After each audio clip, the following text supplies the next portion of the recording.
이번 시간에는 항암 화학요법에 대해 전달해드리겠습니다.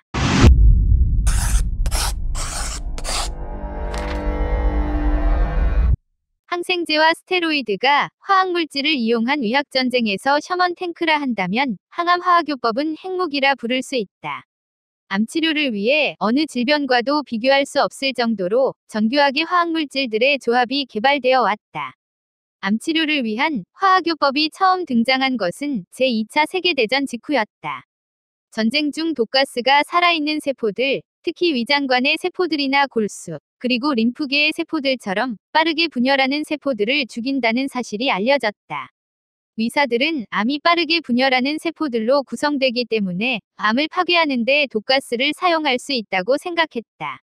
사실 현재 우리가 사용하는 항암약물들 중 많은 수는 독가스와 유사하다.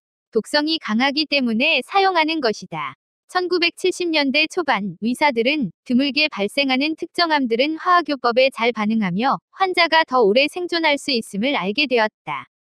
호지킨병이나 일부 비호지킨 림프종, 생식세포암, 고환암 등과 유아신장암인 을름종양 및 급성림프구성 백혈병과 같은 일부 소아암, 그리고 태아세포가 암으로 변해 엄마의 생명을 위협한다는 육모암 등의 약물들을 조합하여 사용하였다.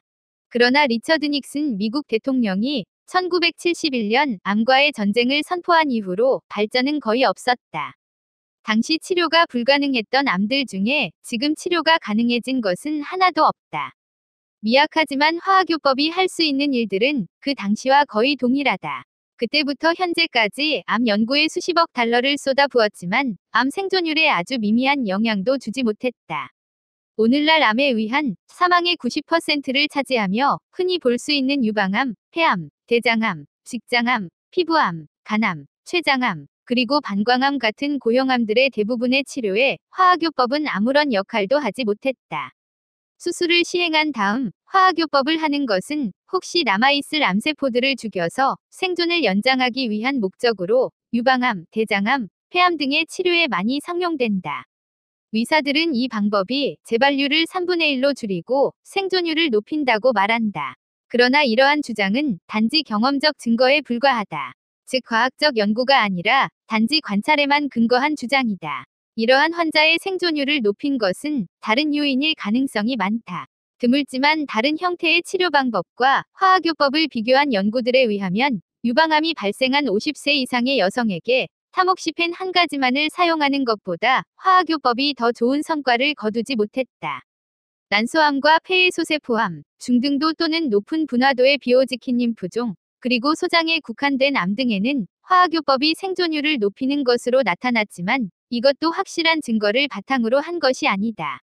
난소암의 화학요법처럼 환자의 생명을 몇 년이나 연장해주어 큰 성과를 거둔 경우도 물론 있다. 그러나 더 많은 경우에는 치료의 성과가 미미하다. 예를 들어 폐암의 경우는 겨우 몇 달 정도 연장시킬 뿐이다. 암을 치료하는 의사들이 정의하는 치유와 반응이라는 용어가 우리와 같은 일반인들이 생각하는 뜻과 다른 것도 문제라 할 수 있다. 통상적으로 암 전문의들은 반응, 즉 종양이 줄어드는 것을 치료 성공의 척도로 생각하며 생명의 연장이나 생활의 질 향상 여부는 고려하지 않는다. 미국 국립암연구소의 저명한 과학자는 의학 교과서에 대부분의 암에서 환자들은 화학치료의 초기 반응을 보인다고 적었다. 그러나 일부 환자들이라도 암이 완전히 없어진 상태로 생존할 수 있는 암은 단지 난소암, 폐해소세포암, 그리고 급성림프구성 백혈병뿐이며 그 비율도 전체 환자의 6분의 1에도 못 미친다. 다른 모든 종류의 암에서는 암이 없어진 상태로 생존하는 사례가 드물다. 중요한 화학치료제 생산회사인 브리스톨 마이어스는 카르보플라틴을 투여한 환자들의 11%, 그리고 시스플라틴을 투여한 환자들의 15%만이 이러한 약물에 완전한 반응을 나타냈을 뿐이라고 발표했다. 암의 관해 상태, 즉 암이 눈으로 관찰되지 않는 상태는 평균 1년 정도 지속되었으며 평균 생존기간은 두 환자 그룹 모두 평균 2년에 불과했다. 이것은 난소암에 기본적으로 사용하는 두 가지 중요 약물들인데 난소암은 화학요법에 가장 잘 반응하는 암 중의 하나다. 화학요법에 관한 연구에서 가장 기본적이고 중요한 질문은 화학요법을 시행하지 않는 경우보다 생존기간 연장에 도움을 줄 수 있냐는 것이다. 그러나 실제로 이런 질문을 제기한 연구는 전혀 없었다. 미국 식품의약청은 암치료에서 어떤 성과라도 거두어야 한다는 조급함에서 암치료용 화학요법제들이 종양의 크기를 줄인다는 결과만 있으면 빨리 시장에 내놓을 수 있도록 공식적으로 승인했다. 암 환자의 생존을 연장시킨다는 증거를 제시할 필요가 없었다. 보통의 암 환자들은 이런 사실을 알지 못하고 의사들도 말하지 않는다. 대부분의 의사들은 화학요법이 이룩한 훌륭한 성과들에 대해 그리고 약물들의 조합인 새로운 약제와 새로운 치료 방법들에 거는 기대에 대해서만 이야기한다. 그러나 이것이 얼마나 절망적인 치료 방법인지는 구조요법이나 구제술이라는 용어를 사용하는 데서 그리고 동원하는 방법들을 보면 짐작할 수 있다. 구조는 숨이 넘어가기 직전에 사용하는 최후의 수단을 말한다. 의사들은 치료를 시작하기 직전에 환자로부터 골수를 채취한 다음 고용량의 화학요법제를 투여하는데 환자가 약제 때문에 사망하기 전에 골수를 다시 이식하면 환자를 구조할 수 있다는 기대에서 나온 시술이다. 또 어떤 학자들은 거의 살인적인 화학요법을 받고 있는 환자들에게 혈액 형성을 회복하기 위한 최후의 수단으로 시험관에서 줄기세포를 성장시키는 실험을 하고 있다. 최근 한 의사는 암이 전신에 퍼져 있었던 자신의 환자를 부검한 결과 암이 없어진 상태였다고 자랑스럽게 발표했다. 그러나 그는 환자를 죽인 것은 화학요법으로 야기된 폐질환이었다는 말은 하지 않았다. 암치료에 있어서는 많은 것이 항상 좋은 것으로 간주된다. 호지킨병에 여러 가지 항암제들과 함께 스테로이드를 사용하여 성과를 거둔 다음부터 의사들은 효과 있다는 증거가 전혀 없는 상황에서도 이와 같은 방법을 다른 종류의 암의 치료 방법으로 적용해왔다.